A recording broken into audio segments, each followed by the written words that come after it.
конца прошлого.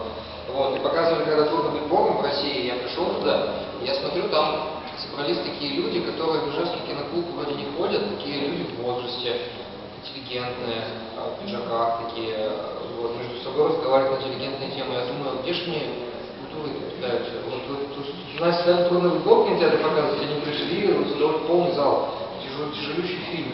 Вот, я первый раз не попал, потому что билеты все купили. Вот, мне кажется, нужно создавать уже больше таких точек. Бюджет дозрел до какого-нибудь особенного кинотеатра, документального, например. И вот документальное кино же нигде не посмотреть на экране. Не по телевидению. То есть, большое кино, безусловно, большое кино должно быть большое фестивальное кино, да, с большой буквы, оно должно жить на экране кинотеатра, это безусловно. Но документальное кино, которое имеет в себе такое содержание, требующее какого-то объяснения или, может быть, дискуссии по этому поводу, да, вот как раз, мне кажется, для музейного пространства города Ижевска стартовать как можно скорее.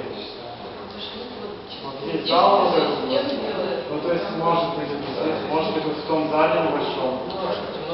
Стартовать надо как можно скорее. Так, вопрос. Ребята, а вот идет очень много мероприятий по городу. Практически это надо в документальные фильмы переводить. Вы успеваете, вы готовите такую смену? Мы над этим как раз и работаем. То есть помимо того, что мы пытаемся познакомить ижевских зрителей с тем, что происходит в стране, в мире, да, в области кино, точно так же второе направление, если вы внимательно слушали, мы рассказали о 3 направлениях нашей работы. Это дискуссионный киноклуб, второе – это кинообразование, да, то есть подготовка кадров. Те знания, которые нам необходимы для того, чтобы делать кино. Это элементарные технологии, элементарные знания, которые для того, чтобы их получить, нужно поехать в Москву, там с какой-то там попытки поступить в высшее учебное заведение или в Санкт-Петербург. И третий момент – это продюсирование. Но это напрямую связано с созданием в Ижевске киностудии. Я верю, что в ближайшие год-два у нас в Ижевске появится киностудия.